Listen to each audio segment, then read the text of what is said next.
Younglings, and welcome to Padawan Library, the only Star Wars junior novel podcast. I am Levi Paratic. With me is Tim May. Hello. How are you? I'm fine. I'm doing good. Yeah, we're doing good. We're doing great. We're on a roll. Yeah. Episode 27, and this episode we are celebrating none other than the bulk of what this show has been so far, Jedi Apprentice. The wrap-up episode, baby. The wrap-up. You're going to hear list. Lots of fond memories of Jedi Apprentice. Lots of praise of Jude Watson. And then we're going to end it all with a little discussion about the 2019's Master and Apprentice by Claudia Gray, a formidable ally. Well, I don't want to say not necessarily like an ally, but somebody who is on the level of Jude Watson, in my opinion. Well, she's...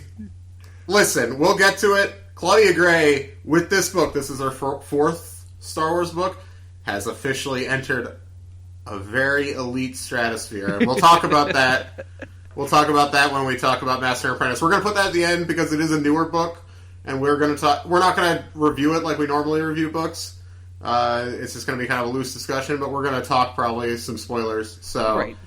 So if you haven't read it, if you haven't read it, you want to read it. Yes. Well, if you haven't read it, read it. You can stop listening halfway through the episode is what I was trying to say, Levi.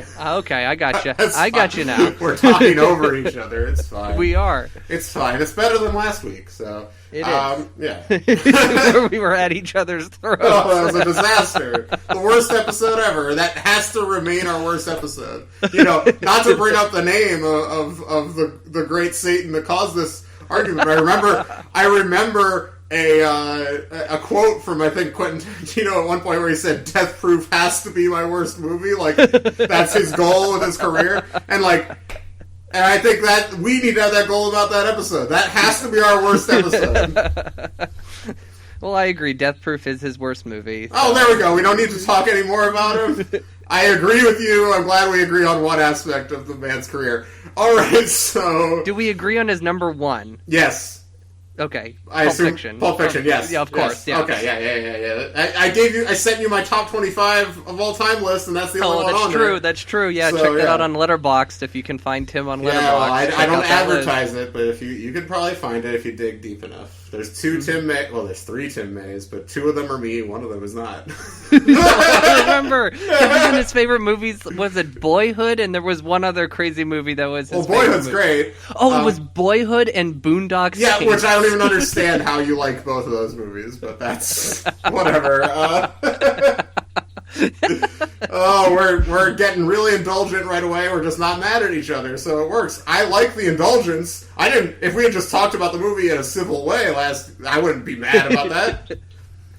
But anyway. Well, there was... I think you felt betrayed by me for having not logged it on Letterboxd, to have kept it a secret. I think that's what prompted the whole argument to that's what got me so mad, yes. But that was ridiculous. I got too mad. Whatever. We talked about this enough last week. Let's move on. Moving on. We've moved on. Jedi Apprentice. So, Jedi Apprentice, that's what kind of was the launching point for this podcast, not just like what we launched, but when we started talking about doing this podcast last year.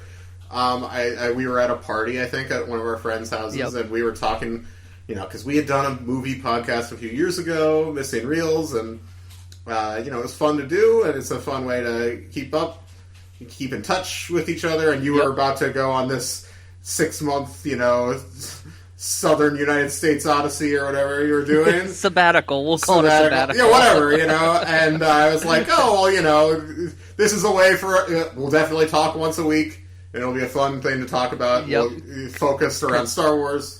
Because movies we can disagree about, but the one thing that binds us, absolutely binds us, is Star Wars. What's the one thing we can dedicate ourselves to once a week? Star Wars. So, yeah. But these books were what was the conversation started on, was with these books. Yeah, because so. I actually, and shout out to my friend Michelle, because I borrowed most of Jedi Apprentice from her. She had lost a couple over the years, and I borrowed most of them with the promise that I would fill in the gaps. This was over a year ago, and I finally have. So after the recording today, I'm going to go and give her all 20 of these books. So props to her on that. But these books, we talked, there's now, I don't know, how many hours? 50 hours of us talking about these books? Yeah, if you average, so we're what, something 27 like 40 to 50, in? somewhere in that somewhere range. In there. So, you guys know what we think. We love these books.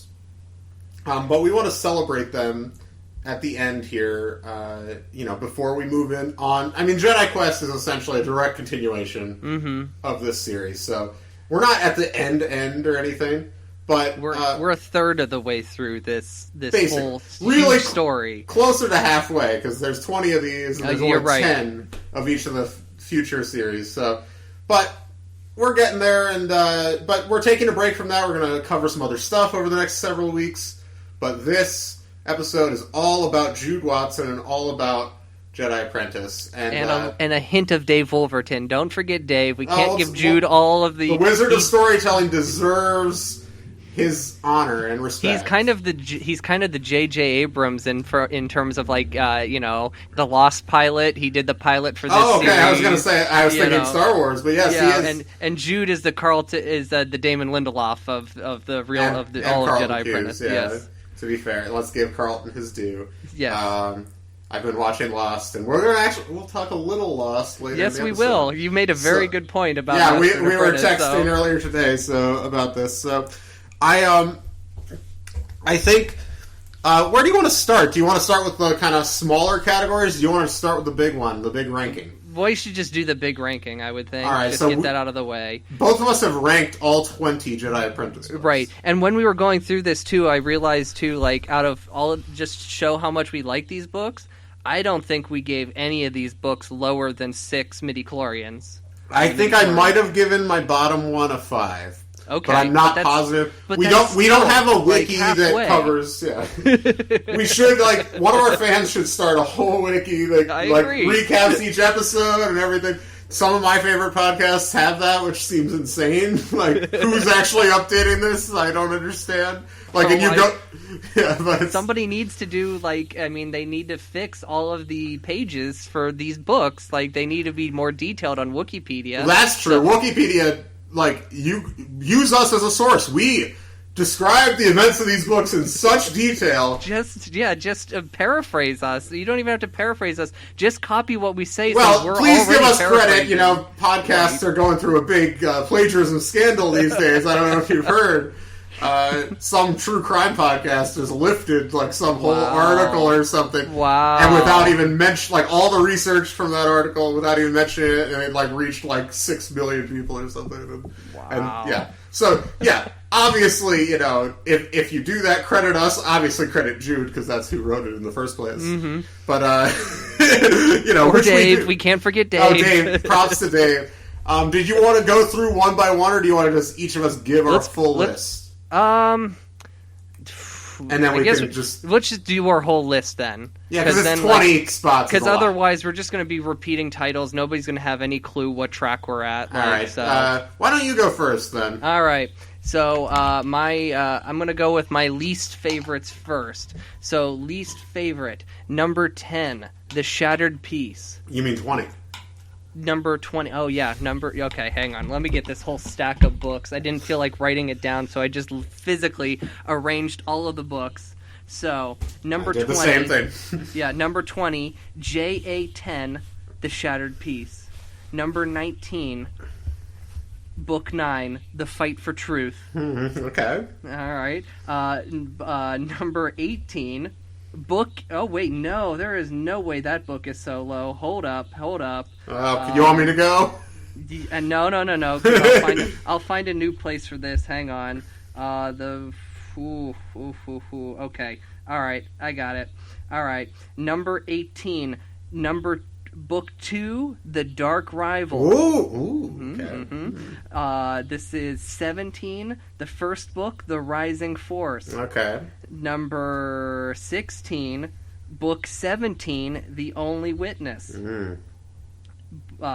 15, Book 18, The Threat Within. This is so convoluted. You don't need to use the numbers of the books, I don't think. Okay. Let's just... All right. So what am I at now? Am I at 14 or 15? You just said The Threat Within. Okay, I'm at 14. All right. Okay. So Mark of the Crown, 13, Day of Reckoning, 12, Special Edition number 2, The Followers, 11, The Dangerous Rescue, 10, The Evil Experiment, 9, The Deadly Hunter, 7, The Captive Temple, 6, Book 6, The Uncertain Path, Oh, yeah. Okay. number 5, Book 5, Defenders of the Dead, 4, The Hidden Past, oh wait, nope, I'm all screwed up. That was actually number 5.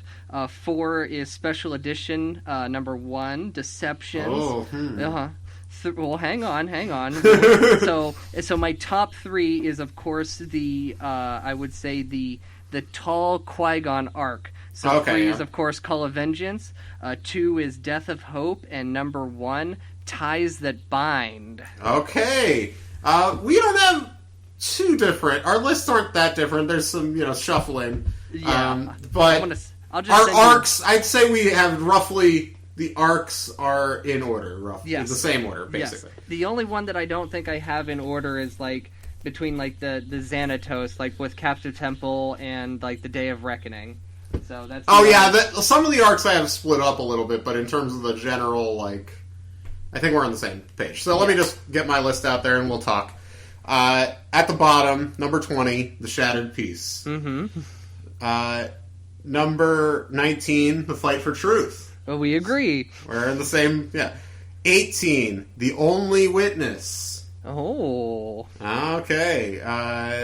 17, The Threat Within. The last book in the main series. Mm-hmm. 16, the first book, The Rising Force. 17, Dark Rival, the second book. Okay. So far, we've covered... Did I say 17? Fuck, I fucked up. Give me a second. It's fine. So far, your 5 books have been the 5 books in my last stack of 5. We've agreed. They're just in a different order, so... Wait, 20, 19... 18, 17... This is compelling stuff we're 16! 15 is Dark Rival. 14 is The Dangerous Rescue. 13 is The Mark of the Crown. Okay. 12, Special Edition 2, The Followers. I wonder if it's just the entire experience of making that episode tainted that book for me. But yeah. 11, The Evil Experiment. 10, The Day of Reckoning. 9, The Deadly Hunter. 8, The Hidden Path. 7, The Uncertain Path. 6, Defenders of the Dead. We have the same number 6. All right. And 5, The Captive Temple. 4, The Call to Vengeance. 3, The Death of Hope. 2, The Ties That Bind. And my number 1 is Special Edition Deceptions. That book rules. So, yeah. We only have Switch. I just put the Death of Tall arc above Which Deception. is perfectly reasonable. I think either of those. That's because I think, aren't these the only ones that... Because I know you gave Ties That Bind Conceived in Midichlorians. I gave it a 10. I kind of regret that. I know we gave Death of Hope Conceived in Midichlorians. and I know Deceptions was conceived in midichlorians. Those top 3 are the only conceived in midichlorians I gave out through the whole series. I don't think Call of Vengeance was conceived in midichlorians. No, I very explicitly gave it a 10 because I thought it was a slight step down from the first 2 books in the series in that arc. But generally, I think we like Deceptions, we like the Tall arc, we like the Melita Dawn arc. Those to me are clearly the 2 big peaks of the series. Yes. And the Melita Dawn arc leads into the Xanatos stuff, which feels like a little anticlimactic, but is still very strong. How do you feel about the Jenna Zan Arbor arc? The Jenna Zan Arbor, it was it's a fun arc. The problem with the Jenna Zan Arbor arc is I don't remember what exactly even happens in the Dangerous Rescue.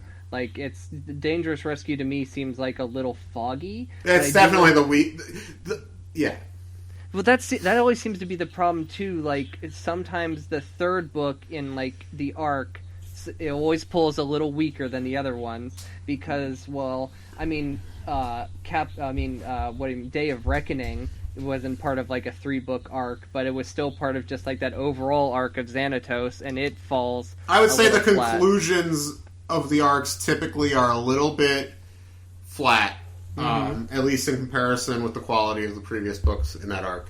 And that's often a problem. It's not just Jude or just whatever. I don't know. The 2 that we have at the bottom, we are on total agreement with. Those are the only 2 books I would say are bad, or close to bad. Yeah, they're definitely the weakest. And I have characters from these books also have some on our list of worst characters. Characters from these books show up in mine. So and the best characters, by the way, I will say this about the Jenna Zan Arbor arc: there are 2 characters from that arc that are on my best characters list. Oh, wow! So I feel you do have to give some credit to that, and. Yeah, I don't know. I think the arc of the series overall is pretty strong, though. I criticized. I think if you guys can remember anything besides the argument from last week, I did criticize that I felt like the followers felt more like a kind of prelude to Jedi Quest, and honestly, even though it came out earlier in the middle of the series, Deceptions feels more like a finale to me because for the series. Because it brings so much back to it. It brings so much of the arcs together in it's a coda to the Bruck Chun arc and Bruck Chun's deaths. This thing that you thought was buried comes back in a very interesting way, and the trial is great, and then the fact that Obi-Wan has to explain to Anakin that he killed another Jedi student, which that's some powerful stuff there too. So and the Anakin stuff, that part of the story, since it ties bringing back Den and Andra, it ties other elements of the series back in. I know that's related to Xanatos. And it also brings back Xanatos' equation for evil. Yeah, the 3Ds, baby. Okay. Something I discovered, though, I should have searched this on last week's episode, but remember Drail from Special Edition number 2? We thought Drail was a fun drink. Yeah. Oh, yeah. The drink, yes. Yeah. Drail, that's the only appearance ever of Drail. Drail has never showed up again in Props anything to else. Jude, and we'll talk about Claudia later. Claudia, next book, bring in Drail. Yes. Okay. Drail needs to be resurrected in the new canon. So, I don't know. Our rankings aren't too dissimilar. Yeah, our biggest difference, I guess, is just I have Deceptions at 1. But I mean, I could, if Deceptions went down the list, it would just go below those 3 books. Does that make sense? It's not like it would go to number 4. That's the thing. Even though I just think certainly as a single book, I think it's the best book. Mm-hmm. But as but as a storyline, I probably do the death of Tall is probably the peak of the series. It's pretty emotional. And something I want to do one little discussion about real quick. The Hidden Past, in my opinion, is the book that book number 3. It's what made this series pop. This was the first big pop in this series. Yeah. And this is I mean, the death of Tall is important and it's great, and the death of Sarasi. Sarasi is also emotional, but I may put the death of Guerrera's sister like the third best death. Oh, I agree. Yeah. Well, we'll talk a lot about Guerrera and Sarasi and all kinds of people. Yes, we will. We should get into that. We should get into that right now. We made our list of our top 5 characters from the series and bottom 5, and a couple of just rules here going in. It can't be a movie character, and it can't even be a character like Tall or Bant or like characters that are through the whole series. It has to be. That's how I felt. That's how I made that. That's the rules I made. I'm not going to impose those upon you. Okay, all right. But I didn't. I felt like obviously those characters that reoccur through the entire series. There are characters that are in a couple books on my end, but that not the whole series. So, well, then let's hear your list first, because of course I have like Tall on my list. All right, are we going to do top 5 first or bottom 5? Let's do bottom 5 first. Okay. I cheated a little bit here on my bottom 5. My number 5 is 3 characters. I know who exactly these are. The 3 fucks, Charlie, Wheeze, and Tump.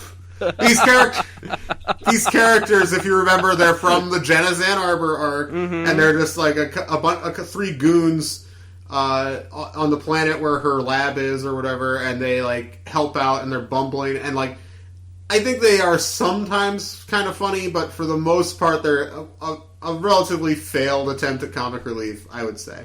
I agree. And also 100%. Their names are just ridiculous. But yeah, the 3 fucks.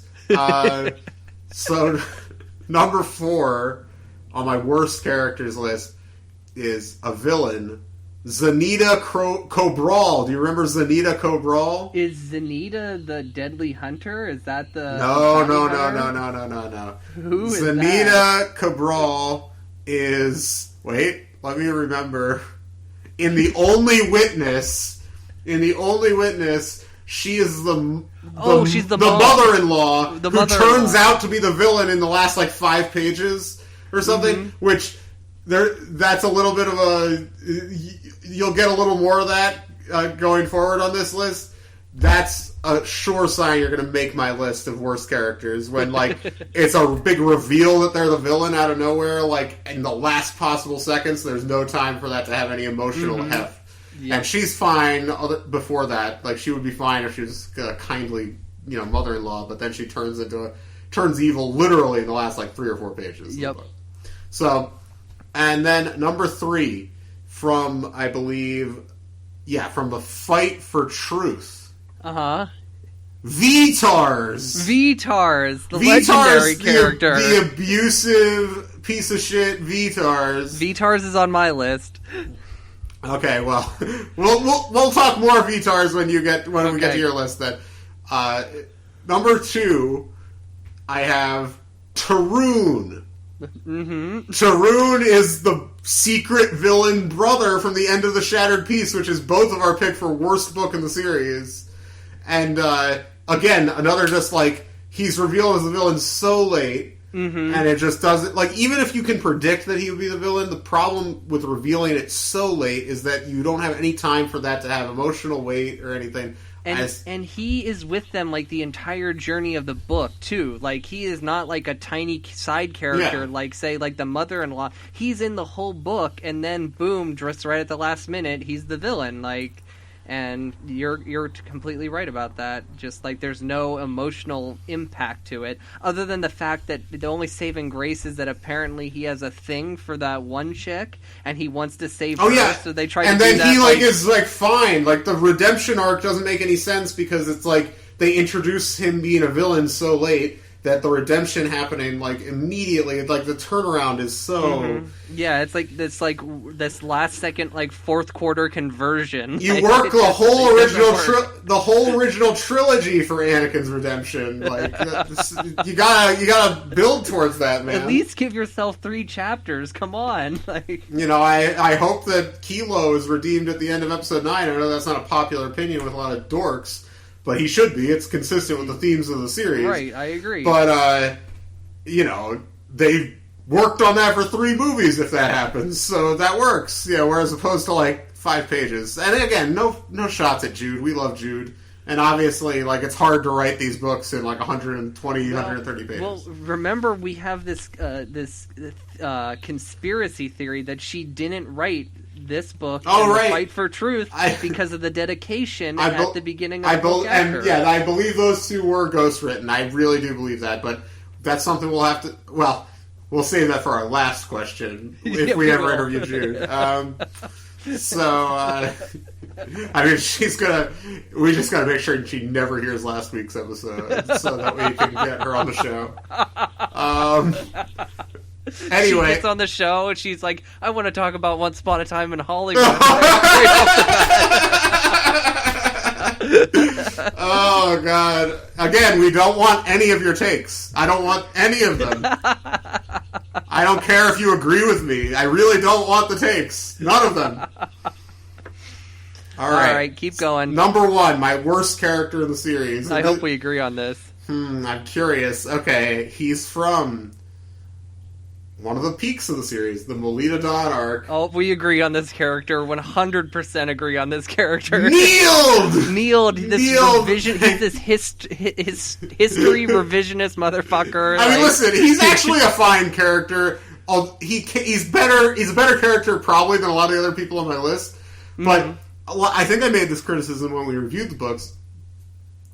His ideology has no consistency. It doesn't make any sense internally. Obviously, some ideologies don't make sense. That's fine. Right. But I just and are based more on emotion. But what his goals are don't make a lot of sense to me. That arc really works because of the emotional investment you have in Obi-Wan and Sarasi. Right. But I don't believe Obi-Wan and Neild's relationship at all, and I don't even really believe Nield and Sarasi's relationship. Right, because Nield assumes power, but like when he assumes power, his only concern is destroying the halls of Memorial or whatever. Like, he has no care about the schools. He has no care about actually improving the planet at all. He just wants to wipe history. Yeah, that's his only goal.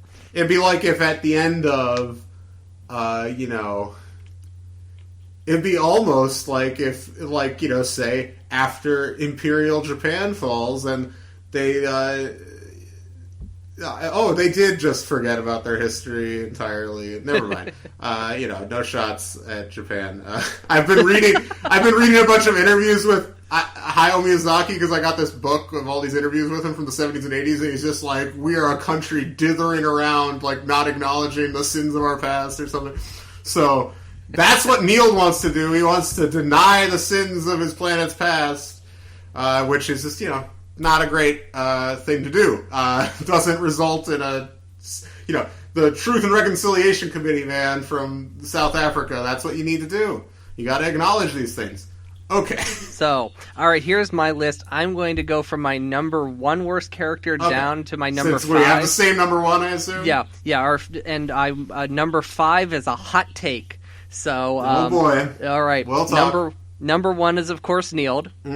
Number 2 is Tarun. Number 3, Tarun's father, King Frayne, the fascist leader who just remains a fascist. I forgot about that! Oh my god! It's so baffling. He doesn't get his comeuppance at all. That's their planet, wild. they don't leave the planet improved. They just, it's really strange. Vitars, we can talk as my number 4. Oh wow, we have very similar lists. We are. We can talk about Vitars. He's an idiot. Yeah. Well, I mean, he's just. I don't mind. He's not that bad a character, in terms of the he serves a function in the story. He's just hilariously brutal. It's pretty insane. Yeah, because doesn't he throw him and Obi and Suri on the ground and step on Suri's face or something like that? He's wildly brutal. It's it's the end of Once Upon a Time in Hollywood. But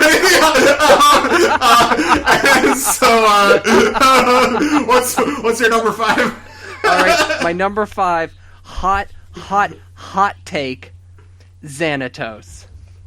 Okay. Right. I understand. I think I know where you're going with this. So, okay, because Xanatos, he's a character with a lot of potential. You expect a lot from Xanatos, but it feels like he doesn't deliver. Like he is like he's more comical than he is like serious in his like plans, and then like the whole wrap up of him just like it feels like it's cut so short. I mean, like I understand the suicide because you don't want Qui-Gon Jinn to kill him, but like in the same breath it's just like he takes like this easy out, and it's not fulfilling in a way to the story. Like I agree, and it's not. I actually wouldn't mind if he killed himself. I just think, honestly, they needed. I wish Jude had either committed to him being the villain the whole time, or they had dealt with him in the first couple books. Does that make sense? Like, I think he either should have been the villain of one arc or the villain of the whole series. Yeah, he was like, in a way, he's like set up like almost. It's not a great comparison, but he's like the golden goose egg. He's like Laura Palmer in Twin Peaks. Okay. And like for him to be wrapped up like less than halfway through the book series, like feels like it could, because he could have been stretched to the very end. That could have been a great conclusion for the series to finally wrap up Xanatos. So I mean, you bring up the Twin Peaks comparison, and that show, you know, the traditional narrative on that show. I mean, it's all been upended by the new series now, but like the traditional like cultural narrative around that show is that the first season's great, and then like it's still good up until when you find out who killed Laura Palmer, and then it's trash. It falls off like immediately. I actually generally agree with that, except the finale of season 2 is immaculate. Yeah. You know, we should just we don't. There don't need to be any more Twin Peaks podcasts, but Twin Peaks is really good, guys. Twin Peaks rules. Yeah, it's really good, and I need to watch the new series. I know it doesn't. It really doesn't affect really at all like the stance of like the original story at all. So. Yeah, but I need to watch it. It's embarrassing. I haven't watched it yet. Yeah, I just need to get the Blu-ray, and now it's like so expensive to get. We'll get the new Blu-ray set coming out. I have the original set, and so I don't want to rebuy that. So I kind of just want to buy the new season on Blu-ray. But yeah, and yeah, like. They keep re-releasing like Fire Walk with Me in like 15 different editions. I'm like, I have Fire Walk with Me and like the missing pieces or whatever. So it's like, well, that Criterion, like they were just putting out Lynch for like because to put out Lynch. They put out a Lynch documentary as its own spine number. I know. I mean, Lynch obviously very popular. That documentary is good. I like that documentary. That could have been a bonus feature on something. I agree. Yeah, it's not its own Criterion. This isn't a Criterion podcast, but this is a Criterion gripe Criterion. You're not listening, but I just got that War and Peace Criterion that came out. The 8-hour movie looks insane. Just I'm curious about it. We'll see when I sit down to watch it. I just saw Lawrence of Arabia, so that's a lot of long movie. So this movie's twice as long, I think. All right, let's get into our best list. I'll go first. You go first this time. You played by different rules. No. My number one character, Brooke Chun.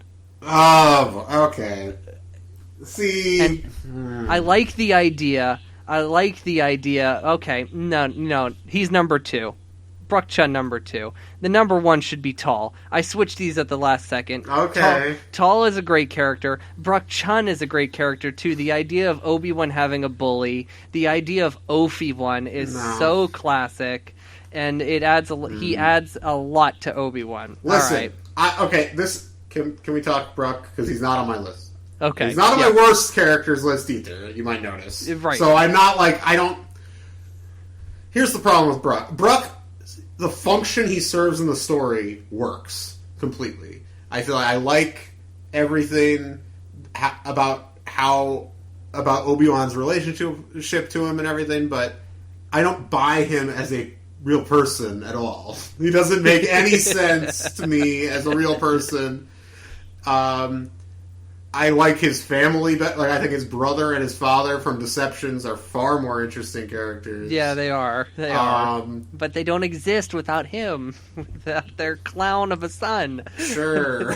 I actually think he literally doesn't exist without his father. Yeah. I don't know, but I get what you're going for, and he's obviously very important to this podcast, so he had to be brought up. Yes. You know, we love Brooke. Okay. My number 3, a character we haven't discussed yet, Astri Odo, Gigi's daughter. Well, we'll talk more about Okay, Astri. all right. My number 4 is Bant. Okay. Bant's great. Yep. And my number 5, Guerrera Deirdre. Okay, Guerrera. Let's start there, Guerrera. Okay. I love Guerrera. I do too. He's on my list. I'll reveal where in a minute. But he's kind of the first great side character in the series. Who's the guy from the first book? The first book. There's 2 characters. There's like a woman pilot and yeah, the one we kept implying that like maybe Qui-Gon wanted to flaw her. Yeah. What was his name? I know exactly who you're talking about. He's kind of a Citrimba? Yeah, Citrimba. So that's a good character. He's an honorable mention for me. But I would say Guerrera's the first like great new Star Wars character that Jude created. I mean, obviously Dave created Citrimba, to be fair. Right. And Guerrera first shows up in Dark Rival, and he comes as like a fully packaged character. He's got a catchphrase, not so. He's got a developed his developed sense of humor about him. And I would say that the best sketch I ever wrote for this show when we did sketches. I'm not saying we're never going to do sketches again, but when we're recording the night before, it's hard. Right, which we're doing so often lately. But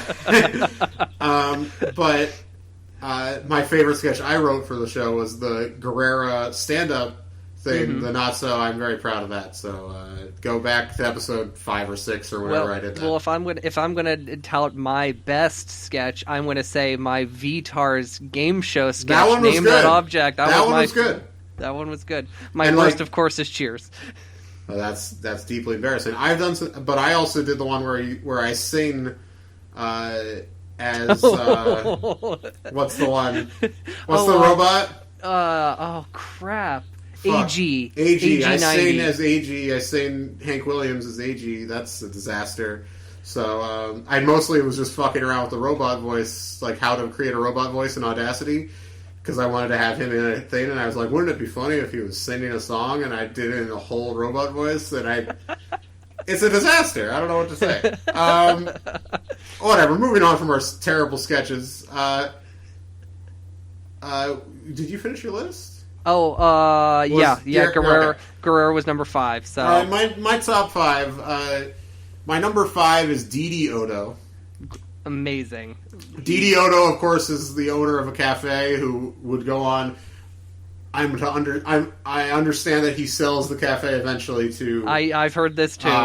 To a very specific character. So. Yes, to somebody. No spoilers. But I love Didi. I love his relationship with Qui-Gon. I think he's a very fun character. We'll talk a little bit more about him in a minute. In relationship to another character, but number 4, I have Sarasi. From very good character. I just think that she's very strong. Her death scene, I mean, Tall's death is the most affecting because you've been with that character basically the whole series, and her relationship with Qui-Gon is more potent than Sarasi and Obi-Wan's brief friendship. But I would say that's like the moment. Like I agree with you about Guerrera's sister. But I think that is the moment. I think that's in the 6th book, right? The Uncertain Path, right? Where I think the series reaches another level of pathos, Right. It's the first death that directly affects Obi-Wan, and right. it's the first real death that Obi-Wan has to encounter of a loved one. And that changes him. And I mean, the Melita Dawn gets mentioned in so many of these books after the fact. I mean, I assume it'll be mentioned it's going to be mentioned in Jedi Quest. It better be mentioned. He better mention it to Anakin at some point. Yeah. Yeah. Well, but he's going to be withholding. Both of them are going to be withholding from each other all the time. Oh my God, they do that so much. That's crazy. That's their relationship. I don't know what to say. All right, number 3, I have Guerrera. We talked about Guerrera. Number 2, I had to have representation for my Dendra boys and girls out there. Den is my number 2, baby. Den and Andra fucked. They fucked. I am vindicated. They got married. They fucked. That means they fucked. They did. That means it's definitive that there's no. They don't have argument children. They don't have children. They might not have. You never know. I guess sexless marriages happen, but it's like, but I don't know. I feel like it's 99.9% chance that they fucked. I told everyone. Yeah. All right. And that was definitely like I mean, we've implied characters were like holding hands before, but those are the first characters that I think we were just like, oh yes, definitely the first characters I got super horny over. Yes, you. For no reason. Because I remember while we were recording that episode, you were just like, "Oh, they fucked," and I'm just like, "Oh, Tim, you were saying fucked so much." I was like, should we be saying fuck? So hey, we much? have an explicit rating on Apple Podcasts, man. It is what it is. But I love Den, and at some point we're gonna get our Dendra T-shirts. I'm working on getting a design. Ooh. And by the way, these T-shirts will be for us. We don't have enough listeners to sell T-shirts, but there will be a great picture on Instagram with us wearing those shirts, man. People are going to be like, Dendra? Who is Dendra? Dendra, we got to do a Chapter 11 bankruptcy Chapter shirt. 11, of course. Yeah, and just a logo shirt. There's plenty of shirts we're going to have that you and I will wear on Instagram, and the listeners will not be able to buy. It'll be very hard. It's too expensive to make shirts. Okay, so my number 1 character. Mm-hmm. And again, remember, I didn't include characters like Tall or Bant. Right. I'm very curious by this because you've included so many characters already. So. My number 1 character is Astri Odo. Astri. I love Astri. I want her to come back. I wanted her to come back already. I will say, spoiler, she does come back in Jedi Quest. I don't know when, I don't remember which book, but I had looked. Her appearances, she has appearances in both of the next 2 Jude series. Oh, so, God. I love Astri. I think she's a great character. She's the only character that Obi-Wan, I felt like, clearly was... He wanted to fuck, but I don't think, cared. You know. But the... Are you kidding me? What about the only witness? He was all over that. Well, that's like, he wanted to fuck her, but that's all he wanted to do. Like, you know, I think he, like... Yeah, I think he dreams about Astri. I think that only witness woman, he just like, it was just carnal desire.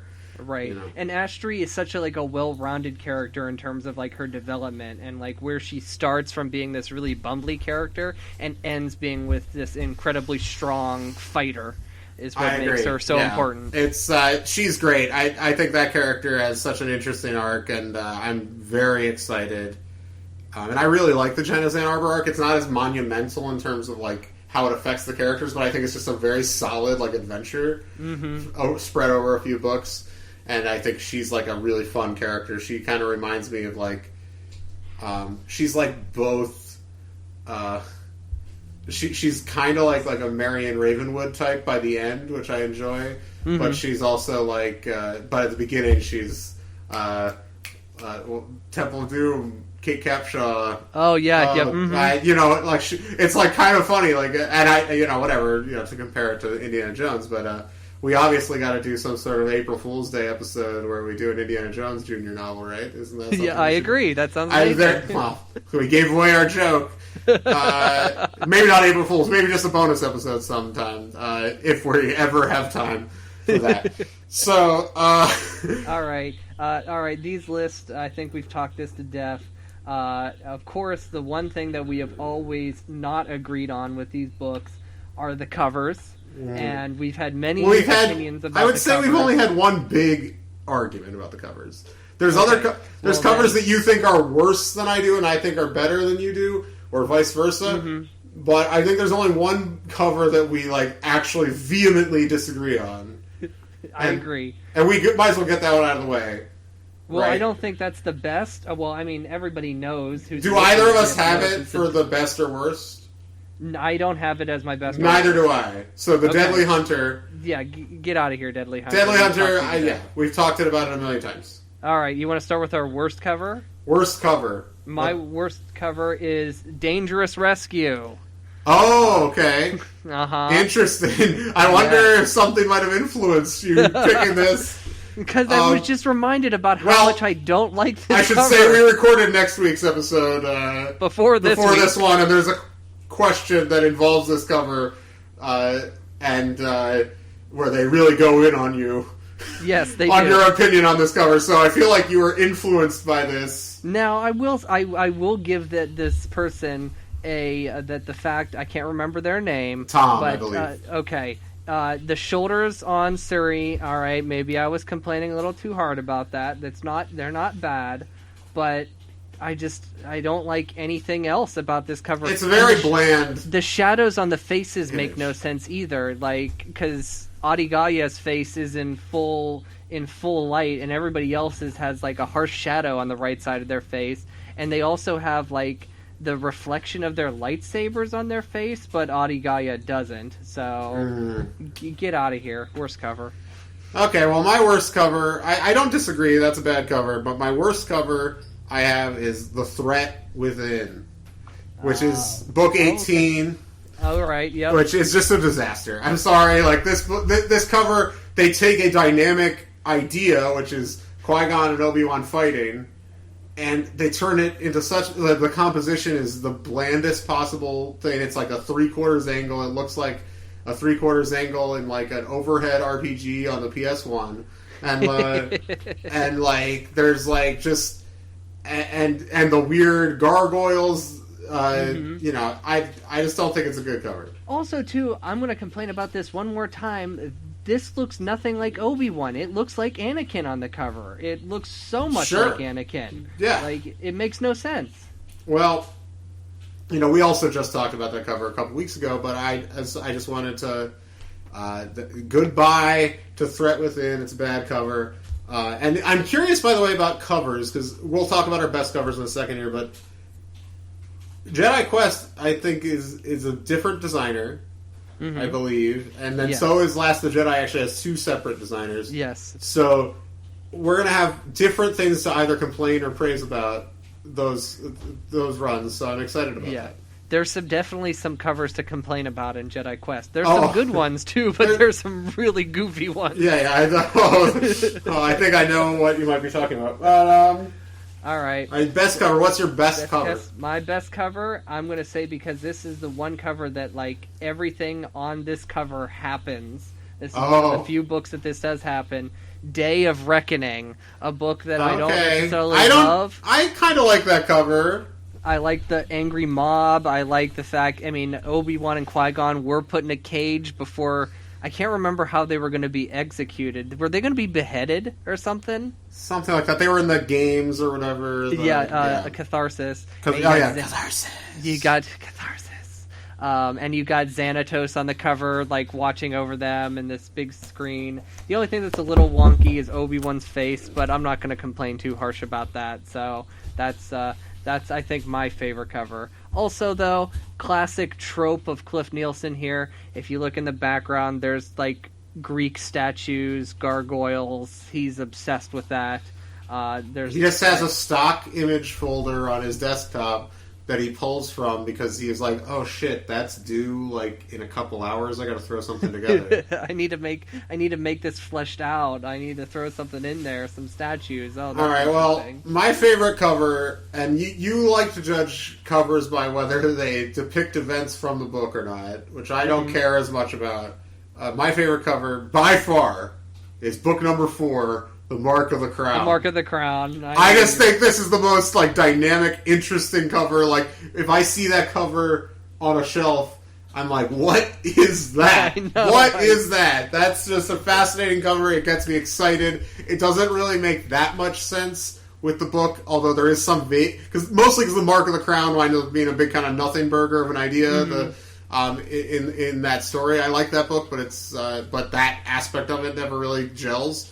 But the actual image of Qui-Gon with the hands out, with the with crown the hands out and the wire crown is just a lot of fun. So it's vaguely it looks very biblical in a way. The way that it's a little bit like kind of Byzantine iconish. There's I don't know. I think it's one of the more dynamic covers. Generally speaking, the covers, and we've talked about this, are not that good, right? Yeah, I think. I mean, looking at the Jedi Quest covers, if I had to pick, if I were to say this, if I had to look at all the series that we're going to talk about and pick what my favorite covers are, I'm probably going to say it's a tie. The best covers is a tie between Jedi Apprentice or Galaxy of Fear. Galaxy of Fear has mostly good covers. The hollow foil ones are very dated and silly, but yes. I do like those, and I like the back half of Last of the Jedi with the Drew, those are cool. Those Drew Struzan covers are fun. I mean, he's that's hack work for him. He did all those Bantam covers. He reused poses, reused faces all the time, whatever. But you copied Carrie Fisher's face from the Time whatever some shitty sci-fi movie, Time Guardian. The Time Guardian, that's what it was. Because I remember my friend Chris had a tape of Time Guardian when I was a teenager, and I saw it and I looked and I was like, that is the same, and Carrie Fisher's in that movie, and I was like, that is the same image of her from the cover of Shadows of the Empire. So very fun. Fun stuff. Anyway, I think we covered the covers. And I think we covered the series. I think so too. I think we can say goodbye to Jedi Apprentice. I mean, we're going to be talking about the events of this series all the time because we're reading the direct sequel, Jedi Quest, and Last of the Jedi. I'm sure we'll both refer back to the events from this series all the time. But this is obviously, I think this is a formative series for a lot of people. A lot of our listeners specifically got into the show because they loved these books, right? And right. I hope that they stick with us through the non-Jude stuff. There's lots of kind of wild different corners of the Star Wars galaxy just within this reading area. But Jedi Apprentice is obviously the anchor series of all of it. It's the longest running young readers series they ever did, and it came at a very important time for Star Wars. We did that 20th anniversary of Phantom Menace thing for a reason. We're the exact right age for that era, that movie, and stuff related to it to really mean a lot to us. And speaking of 20 years since the Phantom Menace, Levi, this book, Master and Apprentice, that we're going to talk about, was clearly published to celebrate the 20th anniversary. So when we come back, we will talk about it. This is the longest opening segment of all time because it's not an opening segment. But this is going to be a longish episode. But we're going to talk. We're going to come back, talk for a half hour to an hour or something about this new book, Master and Apprentice. Which, if you don't want to listen because you don't want to get spoiled, we both heartily recommend it. I believe is a pretty fair thing to say. Yes, so feel free to go check it out. But if you've read it or you don't care, please listen on. See you in a minute. Welcome back to Padawan Library. I'm Tim May, here as always with Levi Paratic. Hello. All right, so we're going to do something a little different, a little more loose here today, Levi. We're talking about a big boy book, for one thing. Master and Apprentice. Yeah, this book here is not... The best way to describe this book, it is not your parents' Jedi Apprentice book. This is an adult book. When we talk about fucking, they talk about fucking in this book. Yes, they certainly do. They talk about fucking in this book. Claudia Gray does not shy away from fucking either in her books because, there's some fucking in Lost Stars, too. And Claudia Gray, if you're not familiar with her, this is her fourth book she's written. Four Star Wars books she's written. Her first one was Lost Stars, which was a tie-in to Force Awakens. Incredible first entry Star Wars book, too, for her. We talked a little bit about this in an early episode because you read it recently. I read it when it came out. That's a great book. Yeah, and then she did Bloodlines, right? Which and you then still Leia. haven't read, right? I haven't read. That's the only one I haven't read. And then she did Leia, which we haven't discussed on this show. We could discuss that right now if you want to. Sure, I like that book. It's I read it when it came out. It's a solid story. It's like one of the first. I can't believe nobody had done that book before. Like the story about like Leia, like before New Hope. Like, I mean, I know Lucas like kind of put the kibosh on specifically Luke and Leia between the trilogies for a long time. So, like, but it's kind of, I'm glad that finally you can do that. I understand why he did, because I think he had intentions of doing something there. But yeah, I think it's a fun book, and you get a little bit more with Admiral Holdo as a young person. Yes. And what's interesting is that her characterization in that book is much closer to the original scripts of Last Jedi's characterization, where she's a lot flightier, and like they don't have the deleted scenes they have some deleted scenes on the Blu-ray, but they don't have the scenes that the original version of that character, like on the commentary for Last Jedi. Rian Johnson talks about how the original version of that character was a lot flightier and stuff, and they shot a bunch of that stuff because and that they just didn't think him and Laura Dern just didn't think the performance was working, so that they kind of reworked the character on set.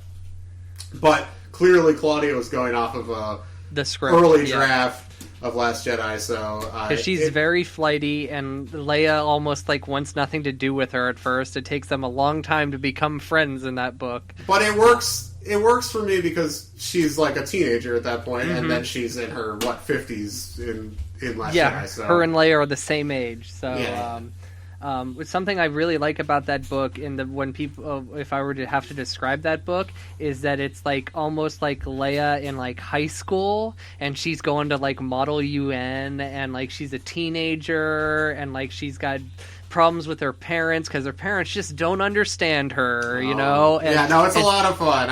You got a lot of Bail in that book too. A lot of Bail, and Tarkin is like the principal. He's like her high school principal, essentially. I like that. Yeah, no, that book's a lot of fun. I think it's probably my least favorite of her 4 Star Wars books. I haven't read Bloodlines, but I agree. This is Bloodline. Just to touch on that briefly, if you are like us and you're frustrated by the lack of political context for the new trilogy, read Bloodline. Bloodline is the thing that has given me the most political context of anything, and it takes place 6 years before The Force Awakens, but you get a lot of stuff, and there's a lot of just good. She writes Leia better than any Star Wars expanded universe or new canon writer has ever written Leia, because I always felt like her character was a little bit short-shrifted in the old EU, especially in the post-Jedi stuff. The reason I get mad when people complain about the scene where she flies back into the ship in Last Jedi is because like I was always frustrated by the old expanded universe that they really didn't like allow her to tap into her connection to the Force at all. And while we don't get a huge explanation for it in Last Jedi, just seeing her do some crazy Force shit was cool. So, she's the daughter of Anakin Skywalker. She's the brother. She's the sister of Luke Skywalker. Like they're obvious, and like I know people really hate the idea that like the families would have stronger. Like I don't care. That's what Star Wars is about. It's about fathers and sons, mothers and daughters, etc., etc. I'm sorry. It's just get over it. That's the core fucking theme of the series. All these people whining about it need to chill. Like that's all I'm saying about that. Especially when we're talking about the Skywalkers. That's what it's about. So Leia having like very like serious Force powers is good. That's what we want.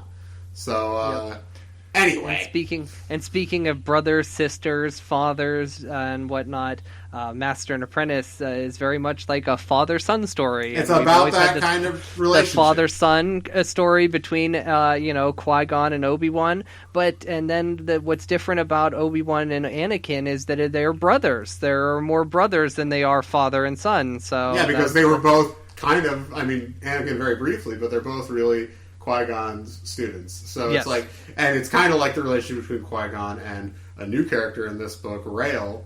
Rael Averos, who we'll talk about. He is great. He's actually my favorite character in this book. A great character, but the two of them, like, were both apprentices of Dooku, of course. Mm-hmm. And there's a lot of interesting Dooku stuff. Dooku doesn't appear a lot in this book, but there's a lot of interesting Dooku stuff here. And so let's just jump in. This book is Master and Apprentice. It's Claudia Gray's fourth Star Wars novel, or second adult Star Wars novel.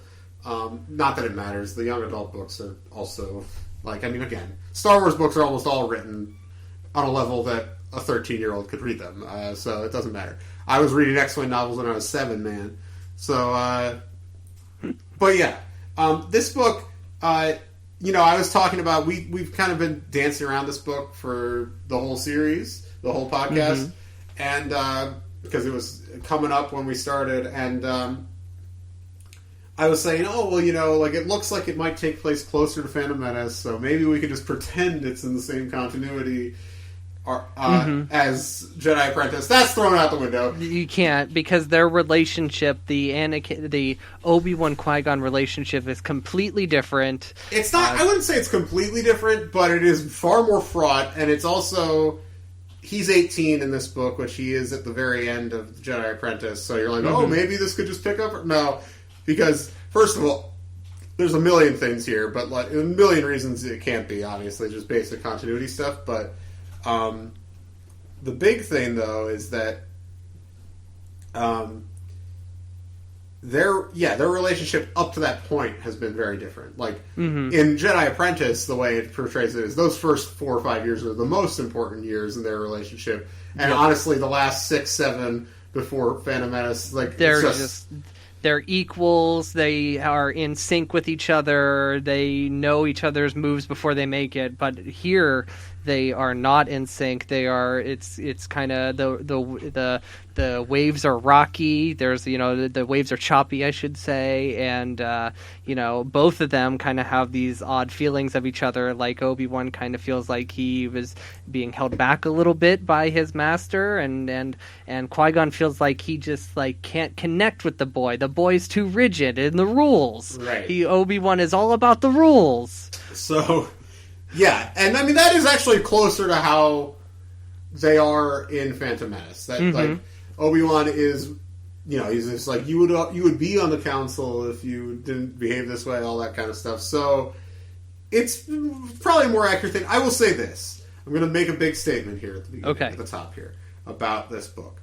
I think it's better than any Jedi Apprentice book, and it's not a shot at Jude, our hero, and it's not a shot. I don't want anyone to take that as a shot. Most of all, Jude, if you're listening, we really want you on the show.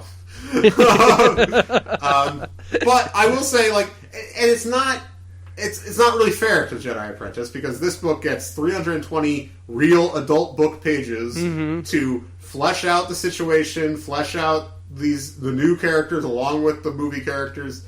And really make them feel like they're all part of the same world in a way that Jedi Apprentice just has a much higher bar they have to clear in order to get to that point. So I don't want to say and I'm not even saying I love it as much as Jedi Apprentice. We've talked for so many hours about Jedi Apprentice that it's kind of like you talk we do genuinely love the prequels, but part of it is that we've talked about them so much that even the bad stuff in them we like. Isn't that right? Yeah. So when you talk about something that long, even if the flaws start to become not like they're not flaws, but they become just part of the tapestry, if that makes sense. Whereas this book is I just think a much more, it's a richer text. I think the political ideas in it are more direct. They're a little less wishy-washy sometimes that you would get in Jedi Apprentice. There's a general political philosophy of Jedi Apprentice that I am really cool with, but oftentimes it's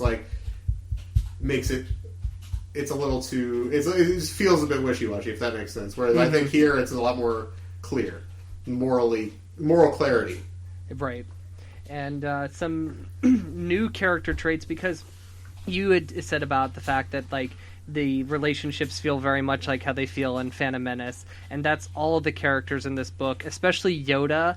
Yoda can be very, I don't want to say Yoda can be silly at times in Jedi Apprentice, but Yoda is a lot more lighthearted in Jedi Apprentice in this book.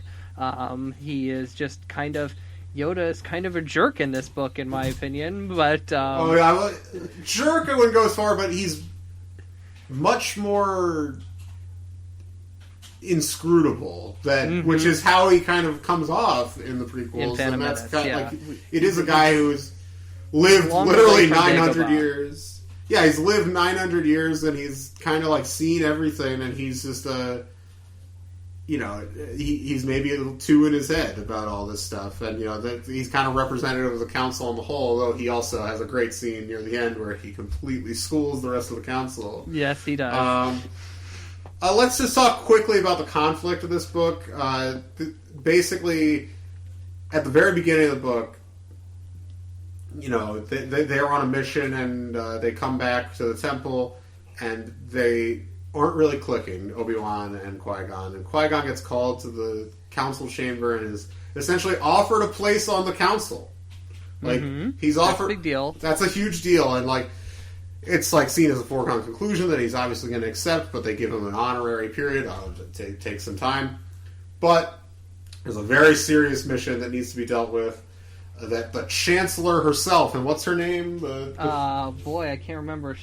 We find out she is the Chancellor before Valorum. Yeah. And she also does not run for re-election. She thinks, I'm done here, somebody else can take over. So, which is interesting. She asks the Jedi to help with a dispute that's happening on a planet called...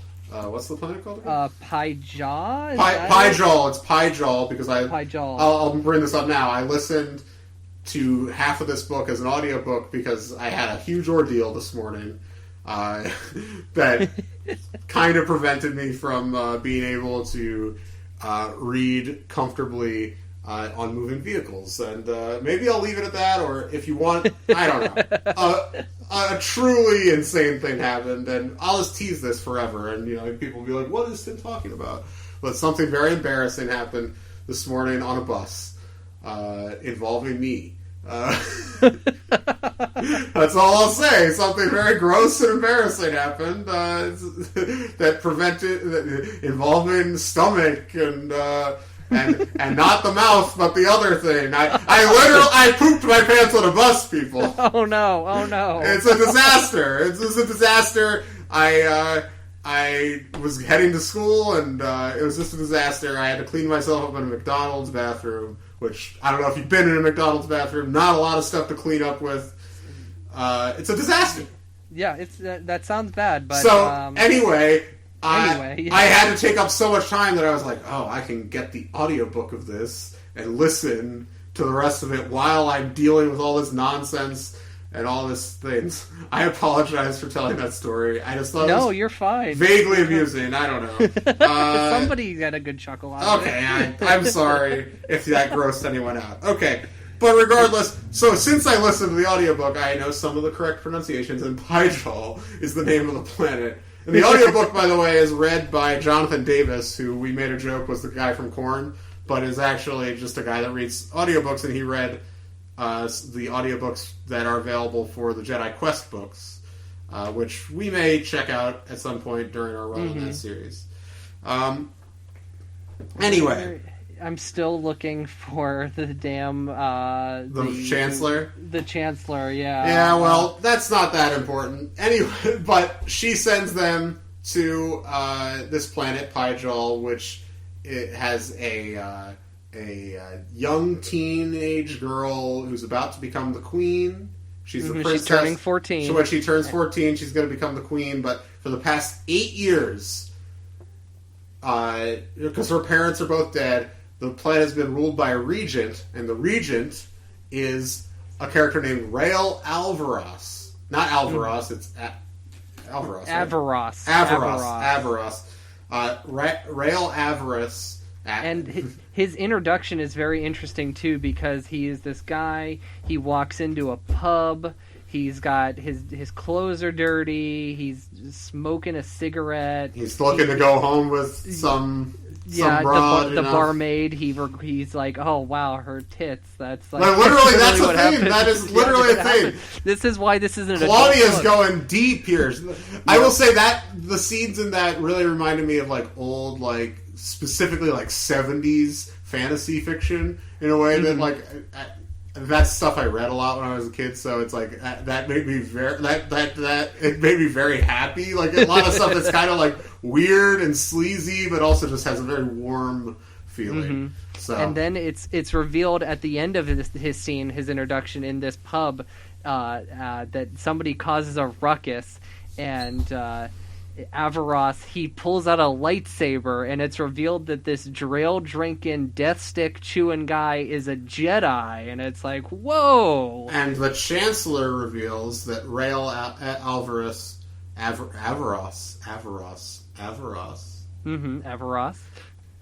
that he was Count Dooku, or Master Dooku's apprentice before Qui-Gon, and Qui-Gon is friends with him. Mm-hmm. They have a very, of brothers and fathers, they have a very brotherly relationship. There's a big age gap between them, but, Qui-Gon Jinn, when he was taken as apprentice at, I believe it was 14 or 13, they do keep that age around.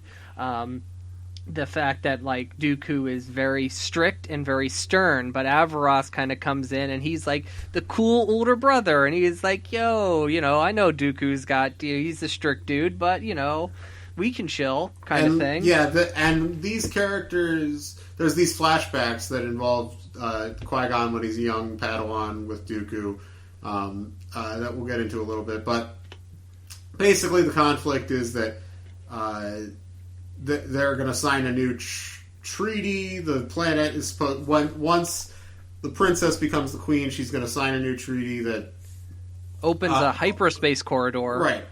With the help of the Zerka Corporation, yes, a privately owned corporation that does a whole bunch of mining on the planet, kind of like Offworld. Kind of like Offworld, also what's the Authority in the Solo books. I like this idea of these privatized industries existing in the galaxy. That's always been a huge thing. There's a great arc in the Marvel comics, the Star Wars old Marvel comics from the 70s and 80s, called The Wheel, where there's it's this giant casino essentially in space that's kind of like Canto Bight, actually. That's run by... And I wouldn't be shocked if Rian Johnson read some of those stories. But, I love, kind of corporate sleaziness in Star Wars is one of my favorite things. That's like the Trade Federation is corporate sleaziness right there, so Absolutely. They exist. So, we're not going to break down every aspect of this, but Rail. So basically, they're going to open up this hyperspace highway. There's a group on the moon of this planet that is against this, and at first they're described as it's a group of performance artists turned terrorists who oppose the signing of this treaty. For reasons we aren't really made clear at the first. And eventually we find out that it's largely because the moon citizens are not going to be in part of the representative government that's going to be created with this treaty, and also this treaty gives too much power to Zyrtec, the company. And by the way, that company engages in the slave trade. They're not technically based on a Republic world, so they can't be controlled by the Republic laws against slavery, but the Republic turns a blind eye even when they're operating on Republic worlds, which is pretty fucked up. And that actually, we should mention there's two other characters who are these jewel thieves. That's Pax, and oh god, we just read this book. Rahara. Pax and Rahara. Rahara used to be a slave of the Zerka Corporation. She escaped. She was born into slavery because if you are a slave by Zerka and you have a child, your child is immediately a slave. Yeah. And this kind of like in the United States of America. And then she also did a lot of mining, so that's how she knows about gemstones and stuff. And then you have Pax, who is this jewel thief kind of thing. He loves going to planets. He was raised by protocol droids. Yes, he was, because he was on a ship with his family, and it was raided by pirates, and he hid. He was the only person small enough to hide. Everybody on the ship was killed, and there was no fuel in the ship, only rations. So for 20 years, he lived alone, starting at the age of 5, with only protocol droids. And what's interesting about these protocol droids are that these are all 3PO units, and they're like B3PO and Z3PO, and it's like, where's C3PO at? But so I'm assuming they are C3PO's cousins or brothers and sisters. By the way, something of that I gotta nature. say about the audiobook, the guy does a great 3PO impression. He does an incredible Liam Neeson impression. Incredible. Like, I was like, did they get Liam for the audiobook? That's wild. Wow. It was really cool. His Ewan impression's pretty solid, too. His Yoda's not bad. It's like at least Tom Kane level. Like, it's not bad. So, anyway, props to him on that. Well, and because of that, Pax talks a lot like a protocol droid. Yes. But he has a lot of worries, he complains a lot, and that's what I think makes his character really fun in this book. He's really well written for that. So we have those. They, of course, get roped in with Obi-Wan and Qui-Gon because they want to do some searching on the moon, and they don't want to use official palace ships, that kind of thing. So that's how they're roped into the story. Another big thing about, if we going back to Rael Averross, he had an apprentice named Nim. Oh, this is huge. This is very important. And so what happened was they were on a mission together, him and Nim, and pirates, there was a mutiny, and pirates raided the ship. Now, protocol by Jedi standards in a mutiny is to go take the bridge, take back the ship from there and contact for help. Averross, being kind of a loose gun, never wanting to quite conform to the Jedi ways, mainly because he was brought into the temple when he was 5. This is a big bit of an outcast. Yeah. Well, I want to talk about this in relation to Anakin pretty soon. But we'll get back to that. And so, but he decided the pirates were trying to take the cargo, so he decided he was going to go for the cargo hold instead. When him and Nim went, battle droids came out, and Nim got shot in the head with a slicer dart. A slicer dart, a new idea, I feel like, within Star Wars. I didn't look it up. I can look it up. Yeah, do that. Basically, it gets shot into your head, and nanotechnology raids your mind and takes control of your body. So when Nim was shot with this slicer dart, she lost control of her body and attacked Averross, and Averross had no other choice but to kill his own apprentice. Or she would have killed the crew. Yes, basically. And there's a moment where Qui-Gon he hasn't seen Averross in a long time, and he is watching. There is holovid of this happening, and it's discussed how when he does this, like, you can tell that Nim, while having no control of her motor functions, is mentally still present, and that the horror on her face when she is killed by her own master, it's very emotional, and it gives kind of this tinge of, should we trust this Averross character? Should we not? Is he a good guy? Is he a bad guy? It's like he made the right decision that was hard in the last moment, but he put them in that situation where she was compromised. So, right. Slicer Dart, by the way, made its first appearance here. You were correct. Oh, wow. So, yeah. And that also gives Averross a bit of determination as his act as the regent, because since he's looking over Princess Franny, Fan Ray, I think it is. He is trying, basically, for himself, his personal quest is to make up for Nim. He wants to teach Fan Ray as much as he can and prepare her for what the real world is like. And basically, it's his mission to kind of protect her from the evils of the world.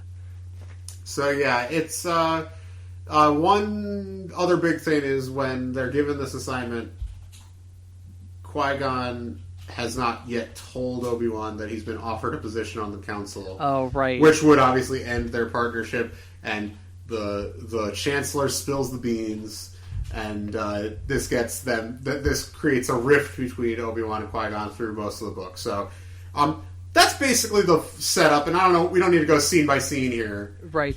We haven't talked about Qui-Gon's hobbies. Oh, The hobbies. He has two big hobbies.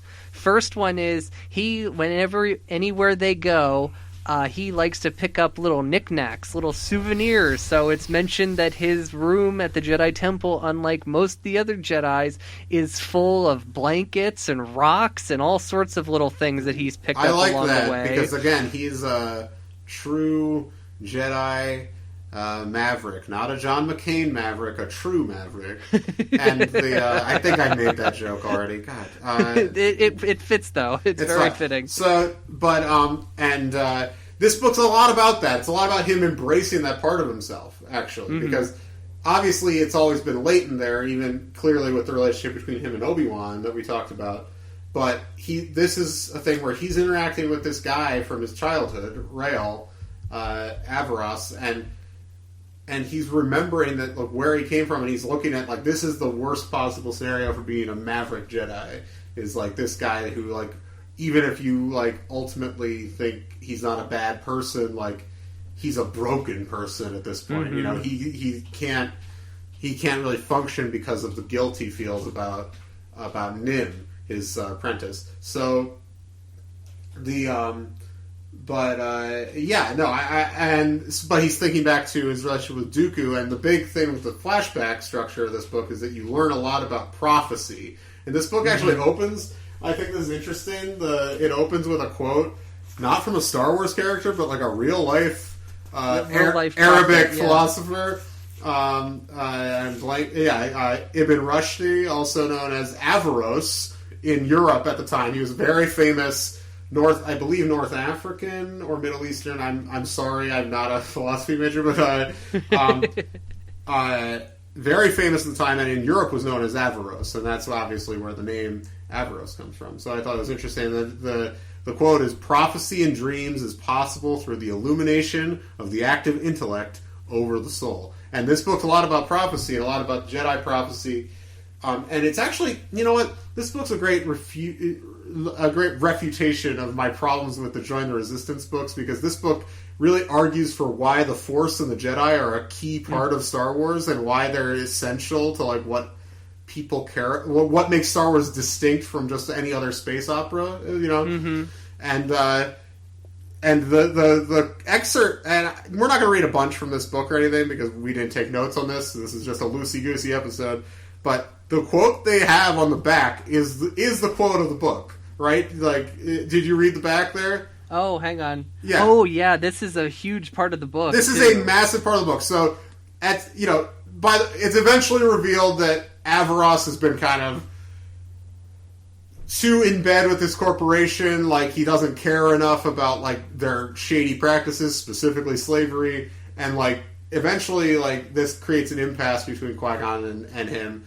And Qui-Gon is even kind of an impasse between Qui-Gon and the Council, because the Council's we do this hyperspace connector or whatever is important because it'll make dozens of more systems. It will bring them out of poverty or whatever, which is a reasonable argument, but the deal would also basically enslave this entire planet. Yeah, basically, Circa would take control of the prison system on the planet, and basically any sort of crime offense could be punishable by life slavery. So yeah, this, by the way, is very much I again, I want Star Wars to comment on real world issues, and obviously this is a lot about the kind of the prison system in the United States, which is barbaric and terrible, and so punishes people for minor offenses with absurdly long sentences. You read whatever, the new Jim Crow or whatever, all these things. It's a very serious problem. In this book, I think, unlike a lot of times with Star Wars books where they'll get either really too close and then it'll be almost it's this something that you should really be using, some sort of alien weird shit to comment on, or they'll just be so vague that it's just kind of it just has no teeth as comment. This, I think, strikes the balance pretty well.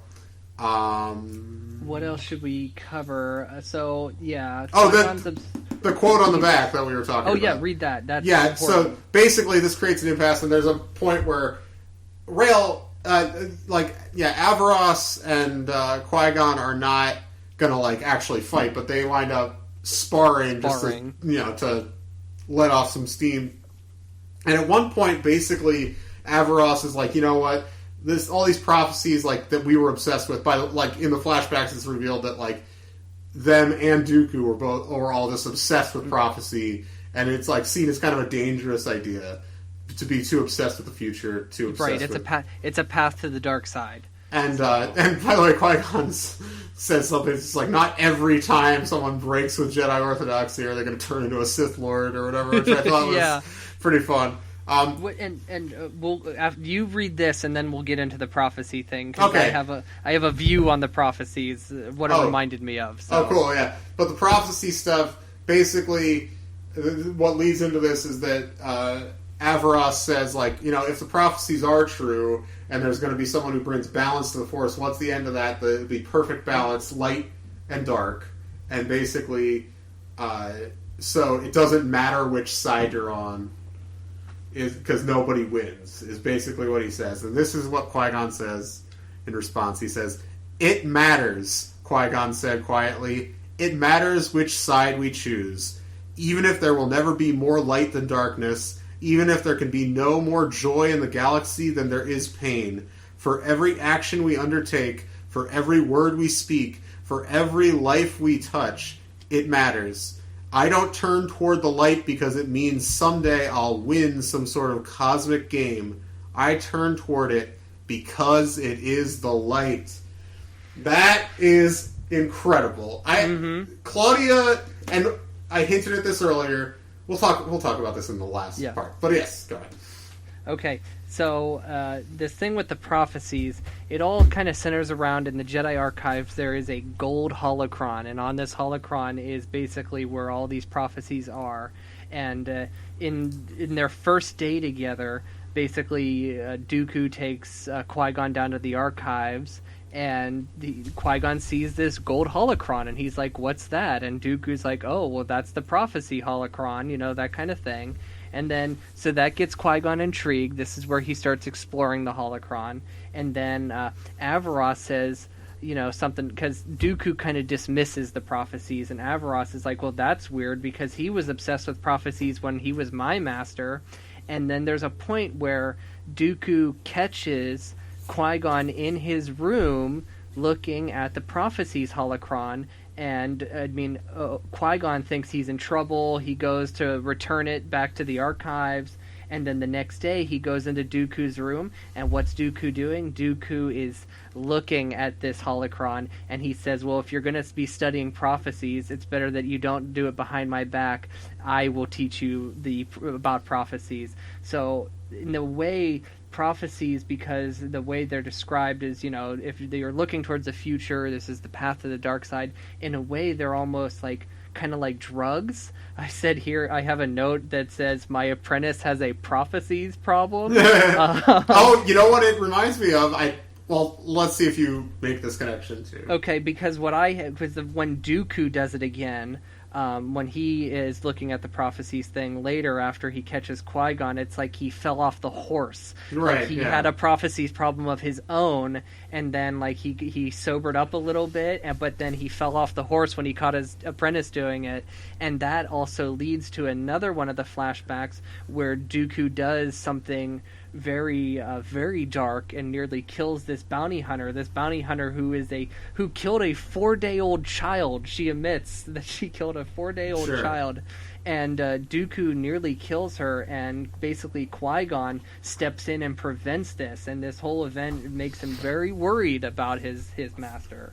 And then he tries to tell Avaros about it, and Avaros is like, "Oh, you're just overreacting. He was protecting you," that kind of thing.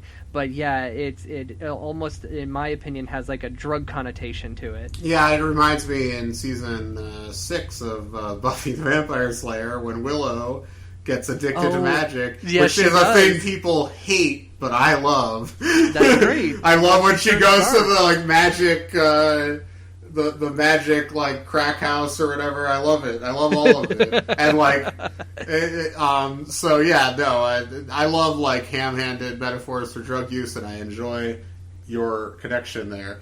But basically, I mean, the story basically wraps up. It actually winds up that the princess is really like insane. Like she's friends with a slave girl, and so she's like against. She turns out she's against the treaty, which is good because the treaty is bad.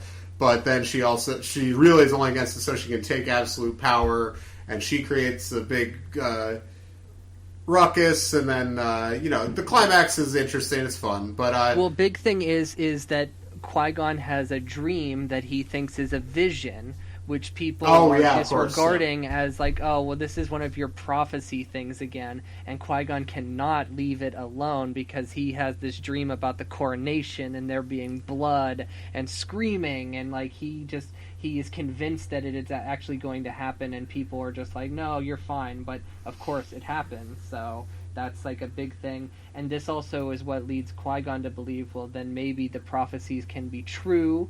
And one of the prophecies that's, of course, discussed in this book is the prophecy of the Chosen One, which I am trying to figure out what page they... There's some interesting prophecies, by the way, that, like, tie into other aspects of Star Wars that I thought were interesting. And I'm trying to figure out what page it's on, because, like, there's two, and then there's the prophecy of the Chosen One.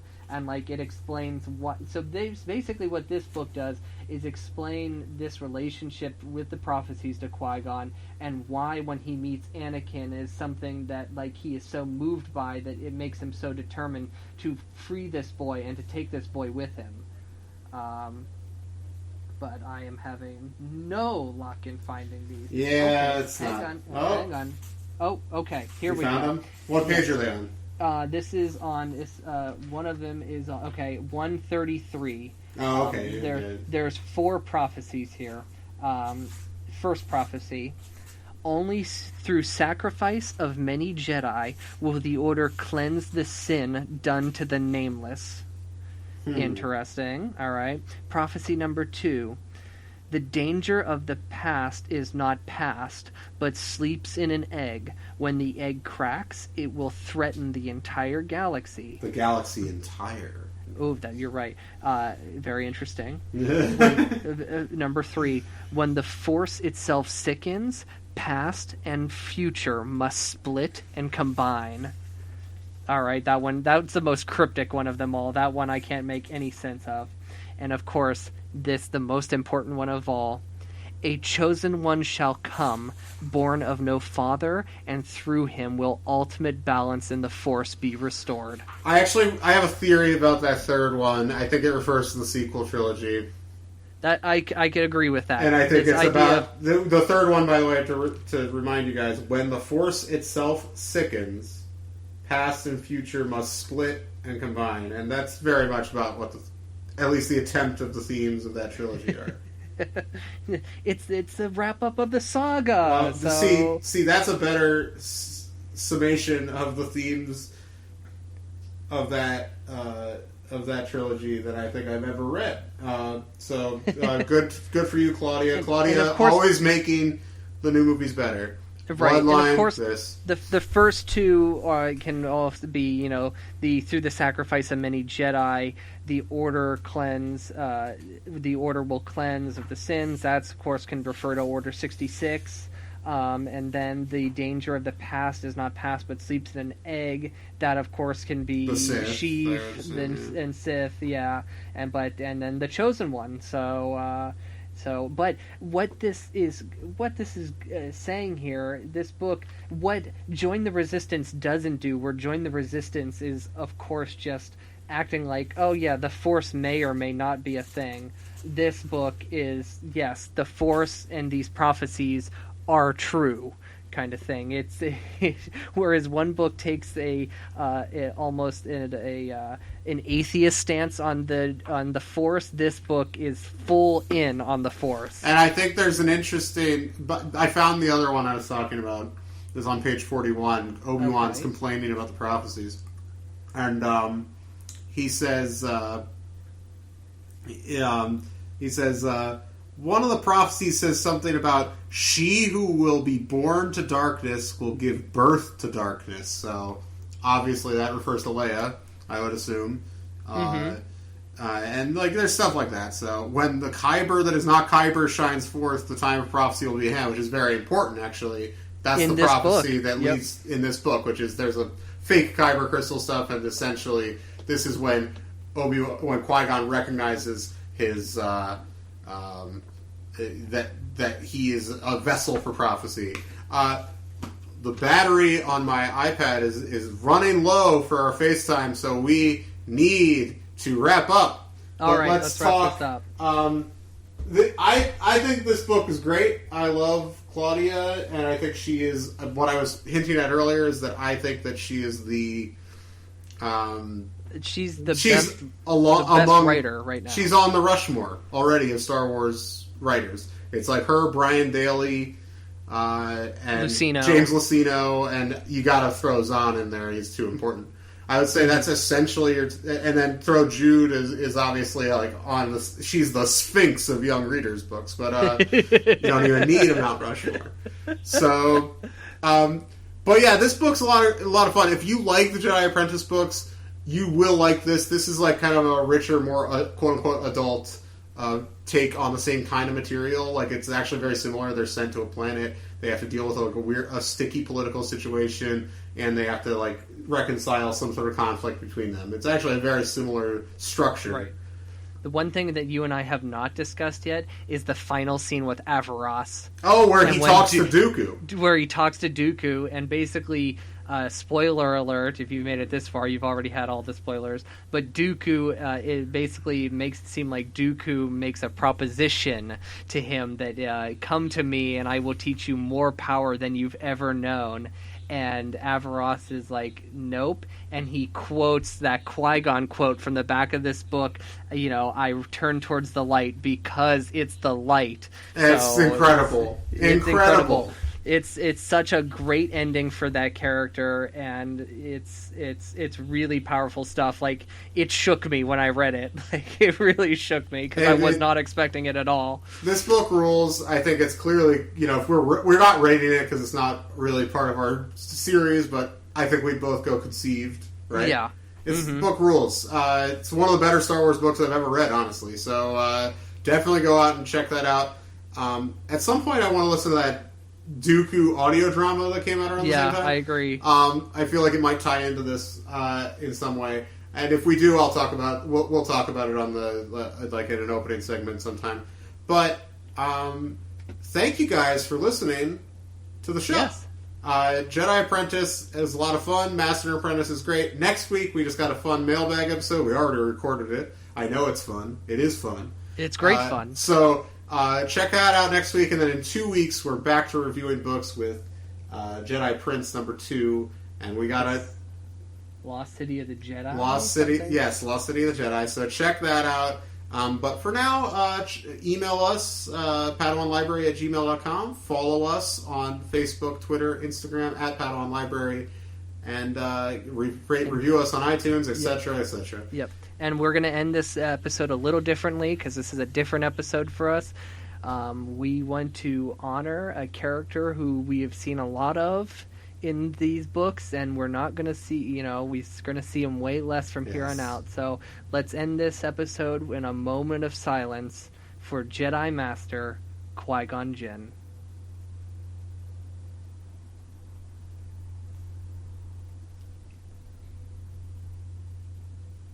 Until the books are due back, the library is closed.